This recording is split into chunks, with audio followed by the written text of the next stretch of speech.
आप जानते हैं ना कि जब भी मैं आपको ट्रेड करने से रोकता हूं तब मैं आपकी निंदा का पात्र बनता हूं। व्हेन आई से the more you trade the more you lose, तो मुझे कुछ 100 या 200 लोग हमारे चैनल से दूर जाते हुए दिखाई देते हैं। बट मैं आज आपको बताता हूं कि मैं आपको ट्रेडिंग करने से क्यों रोकता हूं।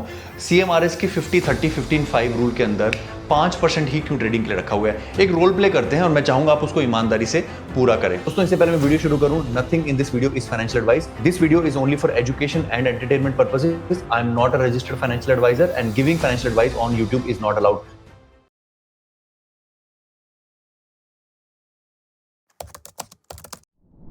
इस सामने अपने चार्ट को देखिए, यह है trading profit and ROI index. चलिए एक रोल प्ले करते हैं। मैं आपको एक 50,000 रुपए देता हूं, ठीक है। आप ट्रेडिंग में नए हैं और इस 50,000 रुपए से आपकी ROI expectation in the first year क्या है। आप एक माइंड में सोच लीजिए, एक्सपेक्टेशन की बात करूंगा और उसको लिख के रख लीजिए। अब मैं आपको बताता हूं कि जो लोग क्षणभंगुर हैं, माफी चाहूंगा इस शब्द के लिए, बट जो लोग जल्दबाजी में रहते हैं या जिन लोगों को क्रिप्टो का ज्ञान नहीं होता है या ट्रेडिंग का ज्ञान नहीं होता है, वो मुझे कहेंगे रोहित भाई 2 से 5 गुना रिटर्न तो मिलना चाहिए 1 साल के अंदर। नेचुरल सी बात है, 1 साल तक ट्रेडिंग करेंगे और पैसा 2 गुना 5 गुना हो तो ट्रेडिंग करने का फायदा ही क्या।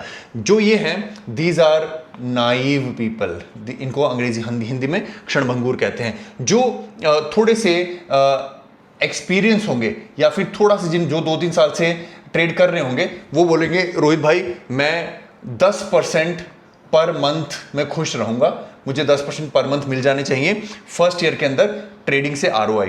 मैं कहूंगा वो लोग भी सही नहीं है। अगर आप मेरी पूछेंगे कि फर्स्ट ईयर में मेरी ट्रेडिंग से क्या अपेक्षा होगी, मैं चाहूंगा कि मुझे 40,000 रुपए से नीचे का बैलेंस ना देखना पड़े।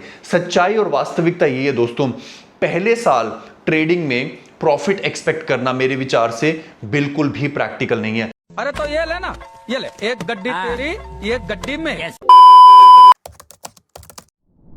अब मैं आपको इस वीडियो के बाकी भागों में सिखाऊंगा कि क्यों ये चीज ऑलमोस्ट प्रूवन है that nobody makes profit in the first year. Knowing the reality makes you follow the rules. अब ये रूल्स क्या हैं? पहला रूल देखिए क्या है, जो मेरी मम्मी ने मुझे सिखाया था बहुत सालों पहले, जब मैंने ICICI डायरेक्ट के ऊपर अपना स्टॉक का अकाउंट बनाया था और मुझे सडनली ऑप्शंस ट्रेडिंग समझ में आने लगी थी, मैं फ्यूचर्स खेलने लगा था। मम्मी ने बोला था कि देखो जो तुम्हारा पहला ट्रेड होगा ना वो लॉस में होगा। मैंने कहा बिल्कुल सही कहा मम्मी आपने तो। मैंने तो, और क्योंकि इमोशंस की बात है जो आप बात करेंगे, रूल्स ऑफ ट्रेडिंग, मम्मी ने कहा था कि तुम्हारा दूसरा ट्रेड भी लॉस में जाएगा, और ऐसा ही हुआ, मेरा दूसरा ट्रेड भी थोड़ा लॉस में गया। मम्मी ने कहा ये जो तीसरा ट्रेड है ये, और ये जो चौथा ट्रेड है ये तुम्हारा चरित्र बताएगा। ये जो तीसरा ट्रेड है इसमें अगर तुम पहले 2 ट्रेड्स की लर्निंग नहीं लगाओगे तो ये तीसरा ट्रेड भी तुम्हारा लॉस में जाएगा, और जो चौथा ट्रेड है उसमें तुम्हें प्रॉफिट होगा क्योंकि तुम 3 बार गलती कर चुके हो। और अधिकतर लोगों का, जरूरी नहीं है कि गारंटीड है कि हर किसी का चौथा ट्रेड प्रॉफिट में जाता है, यहां पर लोग जो है वो ट्रेडिंग बंद कर देते हैं, दे स्टॉप ट्रेडिंग।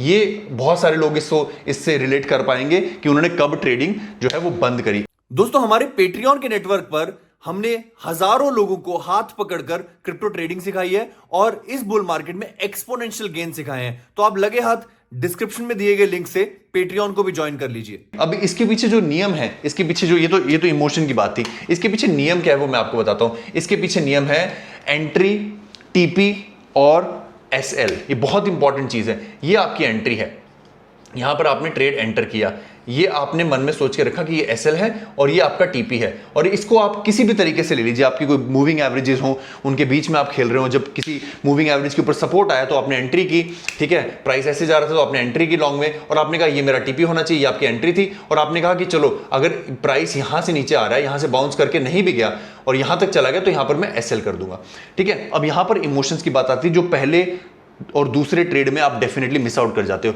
क्या होता है, जैसे ही ये एंट्री का आपका प्राइस यहां पर आया, कई लोग यहां SL का वेट नहीं करते, यहां पे एग्जिट कर देते हैं जो थोड़े डरपोक होते हैं।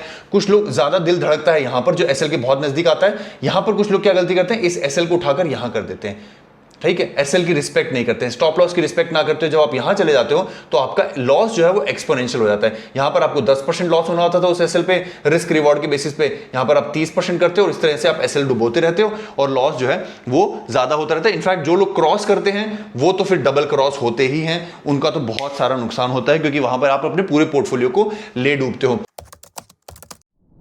अब यहां पर बात करते हैं इस इमोशन को आप कैसे पार पाएंगे और कैसे आप इस बात से एग्री करेंगे कि अगर फर्स्ट ईयर में आप सिर्फ 10,000 रुपए नुकसान खाते हैं, यानी कि सिर्फ 20% का नेगेटिव लॉस होता है, that's a great start for you. Lot of people might be in the second third year also, but इस साल से अपने इसको पहले साल की तरह ट्रीट करेंगे तो आपके लिए सही रहेगा। जैसे मैं फिर से बताता हूं, तो ये था हमारा एंट्री, ये था हमारा एसएल, राइट, और ये है हमारा रिस्क रिवॉर्ड।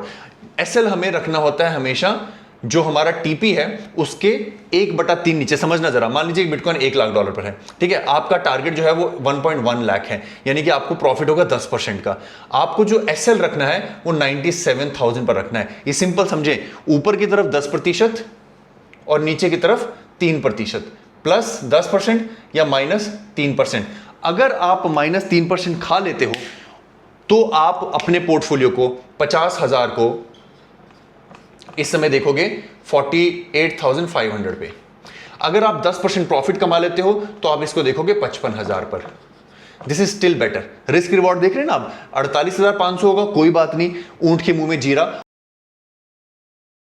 और 55,000 एक अच्छी शुरुआत, एटलीस्ट आप सेमीफाइनल तक तो पहुंचे। इसके बीच में कोई भी डिसीजन लेना कमजोर ट्रेडर बताता है। ये बड़ा आसान है कहना कि बिटकॉइन 1 लाख से 1,10,000 जाएगा तो आप अपने टीपी को बुक करें। अपने टीपी पर, अपने ट्रेक प्रॉफिट पर अडिग रहना, वो सबसे बड़ा आपका टेस्ट ऑफ कैरेक्टर होता है। कुछ लोग यहां निकाल देंगे 3% के प्रॉफिट पर, कुछ 7% के प्रॉफिट पर, क्योंकि वो यहां से ऐसे भी तो आने लगता है।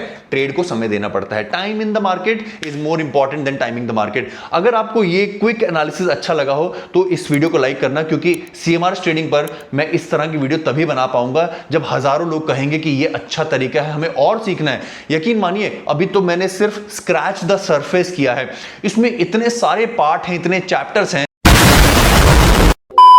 जैसे कि मेरे पास कौन सी ट्रेडिंग इंडिकेटर्स है जो मैं देखता हूं, is it simple moving average, is it Bollinger band, is it RSI, और मैं कैसे कंफ्यूज कम से कम होता हूं, कैसे ये वाला चरित्र कैसे बनाए कि टीपी नहीं लेना है, थोड़े से प्रॉफिट को देखकर कैसे संतुष्ट नहीं होना है, एसएल को ज्यादा धक्का नहीं मारना, और एसएल क्यों जरूरी लेना है। मुझे कमेंट में बताना कि आपको पहली वीडियो कैसी लगी, और बहुत सारी ऐसी वीडियोस आएंगी अगर आप हमें सपोर्ट करेंगे। वीडियो को लाइक करना, अपने दोस्तों से शेयर करना मत भूलना। अपना ख्याल रखना, अपने माता पिता का ख्याल रखना। धन्यवाद। जय हिंद।